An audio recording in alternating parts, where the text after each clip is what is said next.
আসসালামু আলাইকুম ওয়া রাহমাতুল্লাহি ওয়া বারাকাতুহু।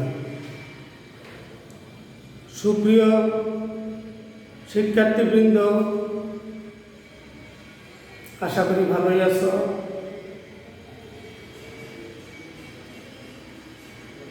আজ আমাদের অনলাইন ইসলাম ও নৈতিক শিক্ষার ক্লাসে আজকে আমাদের আলোচ্য বিষয় হচ্ছে নিয়ত সম্পর্কিত হাদিস,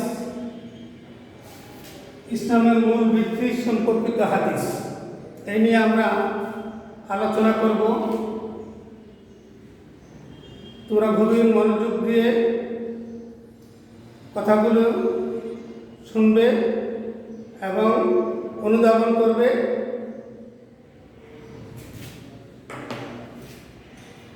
আজকে আমরা হাদিস সম্পর্কিত আলোচনা করছি। আউযু বিল্লাহি মিনাশ শাইতানির রাজীম।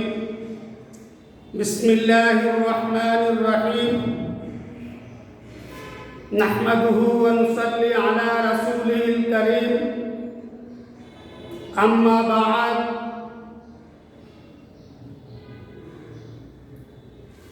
মহানবী সাল্লাল্লাহু আলাইহি ওয়াসাল্লামের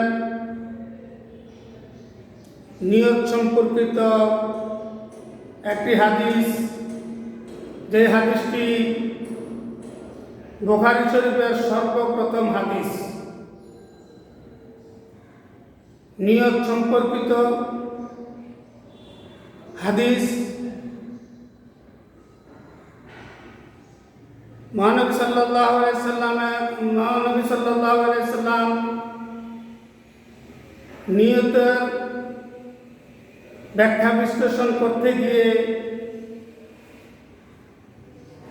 নিয়ত কি, নিয়তের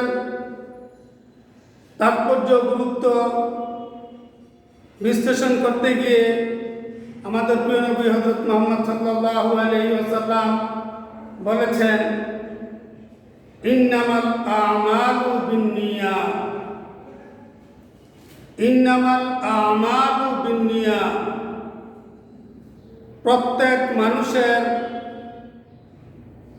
কর্মফল নিহিত হয় তার নিয়তের উপর। মানুষ যে কাজ করবে সেই কাজটার ফলাফল নির্ভর করে নিয়তের উপর। নিয়তটা যেরকম সহি হবে, নিয়ত যেরকম পাকাপোক্ত হবে, তার কর্মফলটাও সেই রকম ফলপ্রসূ হবে।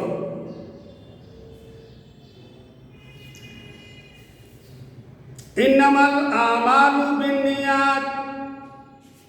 প্রকৃতপক্ষে সকল কাজ এর ফলাফল নিয়তের উপর নির্ভরশীল।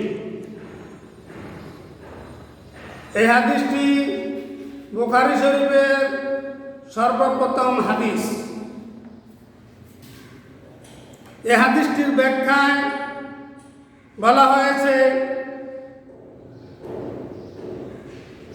এই হাদিসটি সহিহ বুখারীর সর্বপ্রথম হাদিস।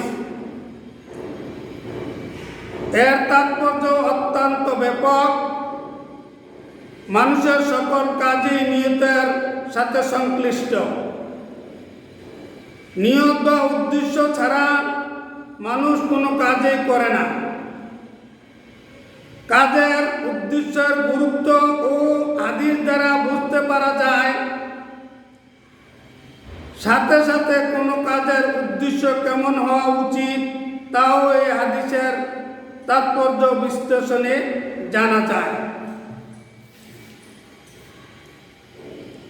আল্লাহ তাআলা পরকালে মানুষের সকল কৃতকর্মের হিসাব নেবেন। সেই দিন তিনি মানুষের সকল কাজের নিয়ত বা উদ্দেশ্যের প্রতি দৃষ্টিপাত করবেন। মানুষ যদি সৎ উদ্দেশ্যে কোনো কাজ করে তবে সে তার পুরস্কার লাভ করবে। নেক নিয়তে কাজ করে ব্যর্থ হলেও তার জন্য পুরস্কার পাবে। আর যদি মন্দ উদ্দেশ্যে কোনো কাজ করে তবে সে শাস্তি ভোগ করবে। এমনকি খারাপ উদ্দেশ্যে ইবাদত করলে কিংবা ভালো কাজ করলেও তাতে কোনো সওয়াব হয় না, বরং নিয়ত সঠিক না হওয়ায় সে ভালো কাজ ও মন্দ হিসাবে পরিণত হবে।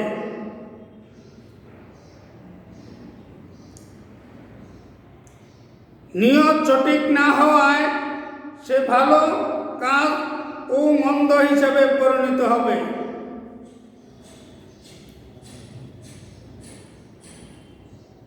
যদিও কোনো ভালো কাজ করে নিয়ত যদি সঠিক না হয় তাহলে সেই কাজটাও মন্দ খারাপ বলে বিবেচিত হবে।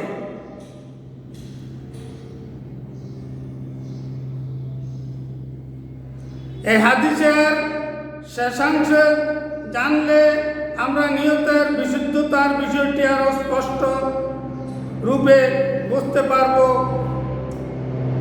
এই হাদিসের শেষাংশে জনাবে মুহাম্মদুর রাসূলুল্লাহ সাল্লাল্লাহু আলাইহি সাল্লাম বলেছেন, কোন ব্যক্তি যদি আল্লাহ তার রাসূলের নিয়তে তাদের সন্তুষ্টি লাভের জন্য হিজরত করে তবে সে আল্লাহ তার রাসূলের সন্তুষ্টি লাভ করবে।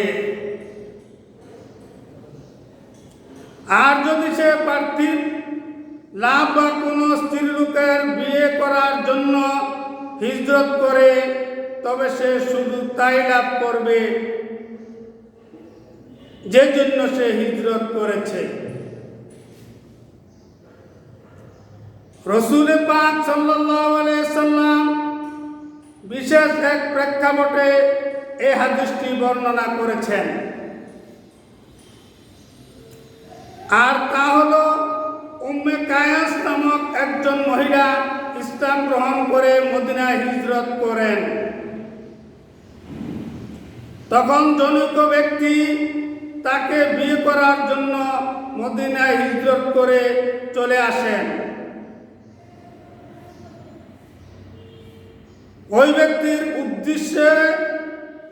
ব্যক্তির উদ্দেশ্য জানতে পেরে প্রিয় নবী হযরত মুহাম্মদ সাল্লাল্লাহু আলাইহি সাল্লাম এই হাদিসটি বর্ণনা করেন, যার মূল বক্তব্য হলো আল্লাহ তাআলার সন্তুষ্টির জন্য হিজরত করা অত্যন্ত পুণ্যের কাজ। আল্লাহর সন্তুষ্টির নিয়ত না করায় লোকটি হিজরতের সওয়াব থেকে বঞ্চিত হলেন। বোঝা গেল কোনো ব্যক্তি যদি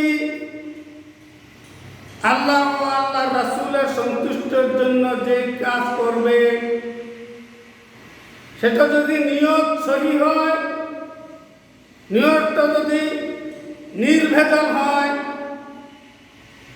তাহলে তার কাজটা সঠিক হবে এবং ফলপ্রসূ হবে, তার বিনিময়ে সওয়াব পাবে।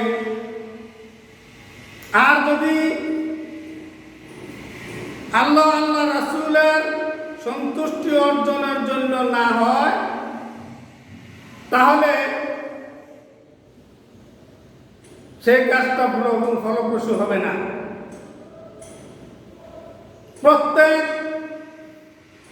মানুষের জীবনের সর্বক্ষেত্রে, সর্বহালাতে, সর্ববিষয়ে, সর্বকিছুতে যে কোনো কাজ করবে সেটা সহি নিয়তে করতে হবে, সঠিক নিয়তে করতে হবে, তাহলে সেই কাজটা ফলপ্রসূ হবে। আর না হয় কাজটার মধ্যে কাজ করতে গিয়ে যদি নিয়তটা সঠিক না হয় তাহলে তার ফলটাও ভালো হবে না। এই হাদিস থেকে আমরা শিখলাম কাজের উদ্দেশ্য বা লক্ষ্যকে নিয়ত বলা হয়। নিয়তের উপরে কাজের সফলতা নির্ভর করে। নিয়ত যদি ভালো হয় তবে ব্যক্তি উত্তম প্রতিদান লাভ করবে, আর নিয়ত যদি খারাপ হয় তবে ভালো কাজ হলেও সেই ব্যক্তি সওয়াব থেকে বঞ্চিত হবে। আল্লাহ তাআলা মানুষের বাহ্যিক আমলের সাথে সাথে অন্তরের অবস্থাও লক্ষ্য করেন। সুতরাং সকল কাজেই আমরা নিয়তকে বিশুদ্ধ রাখব। লোক দেখানোর জন্য বা পার্থিব কোনো লাভের আশায় সৎকর্ম করব না, বরং আল্লাহ তাআলা ও তার রাসূলের সন্তুষ্টির জন্য কাজ করব।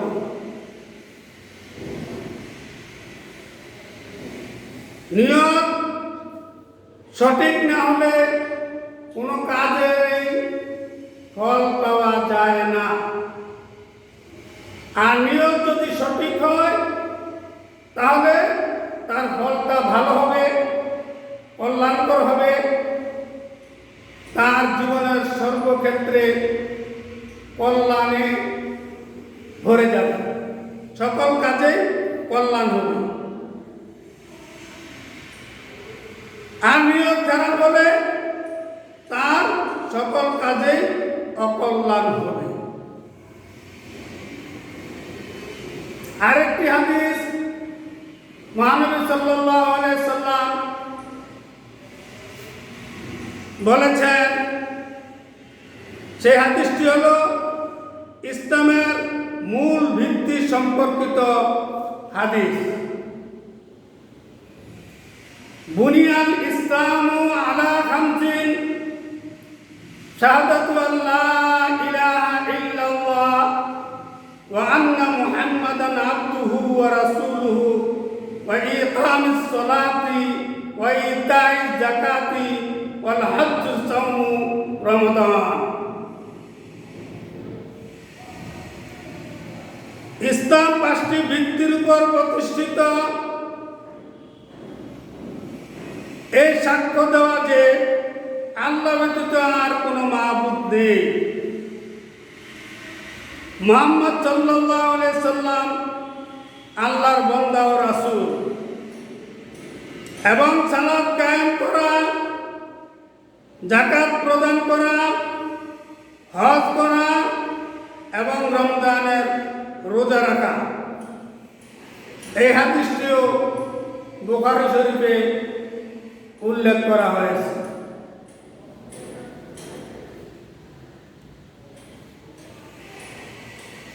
এই হাদিসে মহানবী সাল্লাল্লাহু আলাইহি সাল্লাম ইসলামের 5টি মূল ভিত্তি একসাথে বর্ণনা করেছেন। এগুলো হলো 1 নম্বর ঈমান, 2 নম্বর সালাত, 3 নম্বর যাকাত, 4 নম্বর হজ, 5 নম্বর সাওম। এই 5টি বিষয়ের উপর ইসলামের ভিত্তি স্থাপিত। এর কোনো একটি বাদ দিলে ইসলাম পরিপূর্ণ হয় না। এই ইসলামের মূল 5টি ভিত্তির যে কোনো একটি যদি বাদ পড়ে বা বাদ দেওয়া হয় তাহলে ইসলামে পরিপূর্ণভাবে দাখিল হয় না, ইসলামে পরিপূর্ণভাবে সে প্রবেশ করে নাই। এই হাদিসে মহানবী সাল্লাল্লাহু আলাইহি সাল্লাম উপমার মাধ্যমে এই বিষয়টি সুন্দরভাবে বর্ণনা করেছেন। বলা হয়েছে ইসলাম হলো একটি তাঁবুর মতো সাদৃশ্য ঘর, ঈমান হলো তাঁবুর মধ্যস্থিত মূল খুঁটি। ইসলামটাকে একটা ঘরের সাথে তুলনা করেছেন। একটা ঘর নির্মিত হতে যেমন 4 কোণে 4টি খুঁটি লাগে,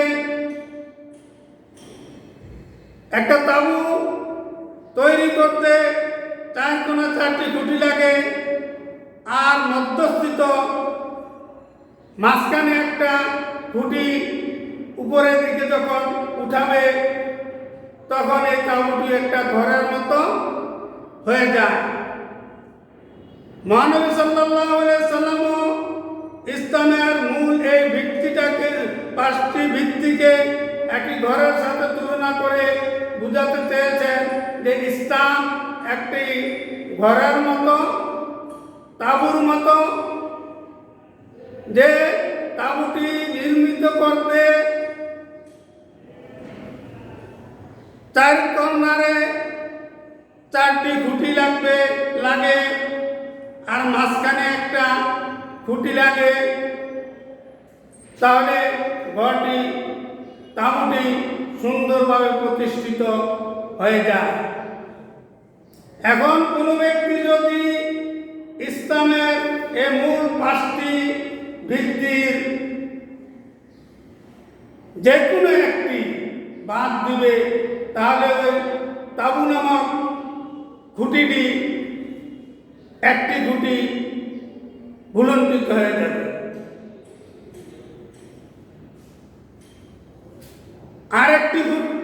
আরেকটি খুঁটি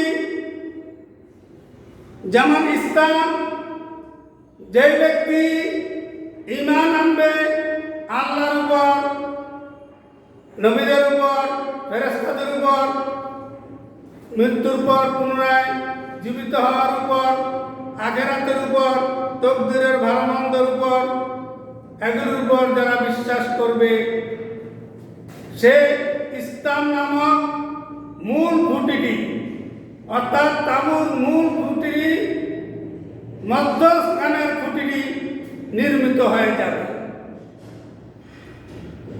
তারপরে যদি সালাত কায়েম করে,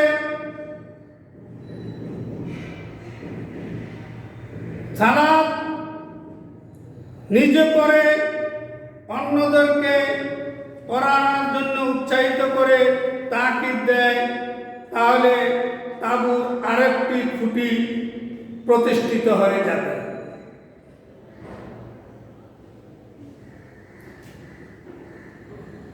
তিন নম্বর খুঁটিটি যাকাত। ধনী ব্যক্তিরা যদি যাকাত প্রদান করে, আল্লাহর হুকুম আহকাম মোতাবেক যদি যাকাত দিয়ে দেয়, গরিবদের হক যদি গরিবদেরকে দিয়ে দেওয়া হয়, তাহলে অপর খুঁটিটি নির্মিত হবে।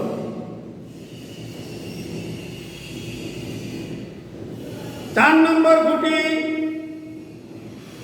হক, যে ব্যক্তি, ধনী ব্যক্তিরা আল্লাহর হুকুম,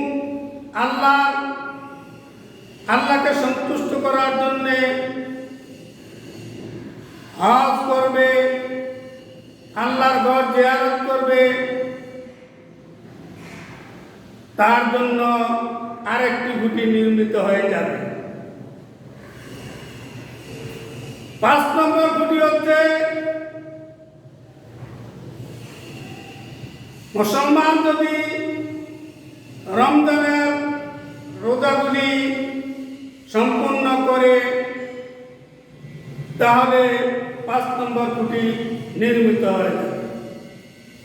এমনিভাবে 5টি খুঁটির মাধ্যমে ইসলাম নামক ঘরটা পরিপূর্ণভাবে সুপ্রতিষ্ঠিত হবে। এই 5টি মূল ভিত্তির মধ্যে যে কোনো একটি যদি মুসলমানদের কাছ থেকে ছুটে যায়, তাহলে সে পূর্ণাঙ্গ মুসলিম হতে পারবে না। 5টা খুঁটির ইসলাম নামক ঘরটি নির্মিত করতে 5টা খুঁটির প্রয়োজন। সে 5টা খুঁটি ঈমান, কালেমা, নামাজ, রোজা, হজ, যাকাত। এগুলি যদি মানুষের মধ্যে সবসময় চালু থাকে, সবসময় সে নিয়মিতভাবে করে, তাহলে তার মধ্যে ইসলাম নামক ঘরটি সুপ্রতিষ্ঠিত হয়ে থাকবে। তার বিনিময়ে আল্লাহ পাক সন্তুষ্ট হয়ে তাকে জান্নাত পুরস্কার দিবেন। এই হাদিসের ব্যাখ্যার মধ্যে আমরা বলতে পারি, হাদিসে মহানবী সাল্লাল্লাহু আলাইহি ওয়াসাল্লাম ইসলামের 5টি মূল ভিত্তি একসাথে বর্ণনা করেছেন। এগুলি হলো ঈমান, সালাত, যাকাত, হজ ও সাওম, রোজা। এই 5টি বিষয়ের উপর ইসলামের মূল ভিত্তি প্রতিষ্ঠিত হয়েছে। এর কোনো একটিকে বাদ দিলে ইসলাম পরিপূর্ণ হবে না। এই হাদিসে মহানবী সাল্লাল্লাহু আলাইহি সাল্লাম উপমার মাধ্যমে বিষয়টি সুন্দরভাবে বর্ণনা করেছেন। বলা হয়েছে, ইসলাম হলো একটা তাঁবুর সদৃশ্য ঘর। ঈমান হলো তাঁবুর মধ্যস্থিত মূল খুঁটি। এটি অত্যন্ত গুরুত্বপূর্ণ খুঁটি। এই মধ্যবর্তী খুঁটি ছাড়া তাঁবু দাঁড় করানো অসম্ভব। তাঁবুর বাকি 4টি খুঁটি গুরুত্বপূর্ণ। এগুলো হলো সালাত, যাকাত, হজ, সাওম। সবগুলো খুঁটি ঠিক থাকলে তাঁবু ঠিকভাবে দণ্ডায়মান থাকবে। এর কোনো একটি খুঁটি না থাকলে তাঁবু ভুলুণ্ঠিত হয়ে যাবে। সুতরাং ইসলামের পূর্ণতার জন্য এই 5টি ভিত্তির সবকটি গুরুত্বপূর্ণ। এজন্য পূর্ণাঙ্গ মুসলিম ব্যক্তি এই 5টি বিষয়ের প্রতি যথাযথ গুরুত্ব আরোপ করতে হবে। এই হাদিস থেকে আমরা শিক্ষা গ্রহণ করতে পারি। শিক্ষার্থীরা, তোমরা মনোযোগ সহকারে শোনো। এই হাদিস থেকে আমরা শিক্ষা গ্রহণ করতে পারি ইসলামের মূল ভিত্তি 5টি। এগুলো হলো ঈমান, সালাত, যাকাত, হজ, সাওম। ঈমান হলো সর্বপ্রথম ও সর্বাধিক গুরুত্বপূর্ণ ভিত্তি। ব্যক্তিগতভাবে সাক্ষ্য দেওয়ার মাধ্যমে ঈমানের প্রকাশ ঘটাতে হবে, অথবা অন্যান্য ভিত্তি যথা সালাত, যাকাত, হজ, সাওমের মাধ্যমে আল্লাহ তাআলার পূর্ণ আনুগত্য করতে হবে। এই 5টি ভিত্তির একটি ছাড়াও ইসলাম পরিপূর্ণতা লাভ করতে পারে না। শিক্ষার্থী বন্ধুরা, তাহলে আমরা ইসলামের মূল ভিত্তি 5টি জানলাম। প্রথম হাদিসে আমরা নিয়ত সম্পর্কিত কিছু দিক নির্দেশনা জানলাম, শিখলাম। নিয়তের উপর সব কিছুই নির্ভরশীল। নিয়ত নিয়ত সঠিক না হলে তার কাজের ফলাফল ভালো হয় না, সেটা আমরা জানলাম। দ্বিতীয় হাদিসে আমরা জানলাম ইমানের মূল ভিত্তি সম্পর্কিত হাদিসে আমরা ইসলাম পরিপূর্ণভাবে, ইসলামের মধ্যে পরিপূর্ণভাবে থাকতে হলে এই পাঁচটি জিনিস, পাঁচটি ভিত্তি আমাদের জীবনের সর্বক্ষেত্রে এগুলিকে বাস্তবায়িত করে রাখতে হবে। ঈমান আনতে হবে আল্লাহর উপর, ঈমানে মুফাসসালের উপর ঈমান আনতে হবে। 2 নম্বরে সালাত কায়েম করতে হবে, আল্লাহ সন্তুষ্টির জন্য সালাত কায়েম করতে হবে। যাকাত প্রদান করতে হবে, রমজানের রোজা রাখতে হবে, হজ পালন করতে হবে। এই পাঁচটি মূল ভিত্তি যার মধ্যে পূর্ণাঙ্গভাবে বিদ্যমান থাকবে সেই ব্যক্তি মুসলিম হিসাবে গণ্য হবে। আর যার মধ্যে এই পাঁচটি খুঁটির কোনো একটিও বাদ পড়ে যাবে তাহলে সেই ব্যক্তি পূর্ণাঙ্গ মুসলিম হিসাবে গণ্য হবে না। শিক্ষার্থী বন্ধুরা, গত ক্লাসে আমরা যে আলোচনা করেছিলাম, পাঠদান করেছিলাম, আশা করি সে পাঠগুলি ভালো করে তোমরা অনুশীলন করেছ। আজকে যে পাঠ আমরা অধ্যয়ন করলাম, শিখলাম, সেগুলো তোমরা বাড়িতে ভালো করে অনুশীলন করবে, ভালো করে তোমরা যত্ন সহকারে সেগুলিকে অনুসরণ করবে। ইনশাআল্লাহ আল্লাহ তোমাদের জন্য যা দান করবেন, আল্লাহ তোমাদেরকে পুরস্কৃত করবেন। আজকে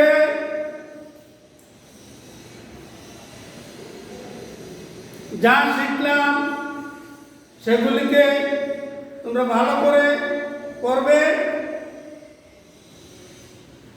আর যদি কোনো পড়া বুঝতে অসুবিধা হয় তাহলে পরবর্তী ক্লাসে সেটা জিজ্ঞেস করবে, তাহলে ইনশাআল্লাহ আমি উত্তর দিতে চেষ্টা করব, তোমাদেরকে বুঝিয়ে দিতে চেষ্টা করব ইনশাআল্লাহ। আজকে আমাদের ধানমন্ডি উচ্চ বিদ্যালয়ের ইসলাম ও নৈতিক শিক্ষা ক্লাসের পাঠদান এখানে সমাপ্ত ঘোষণা করছি। ওমা তৌফিকি ইল্লা বিল্লাহ।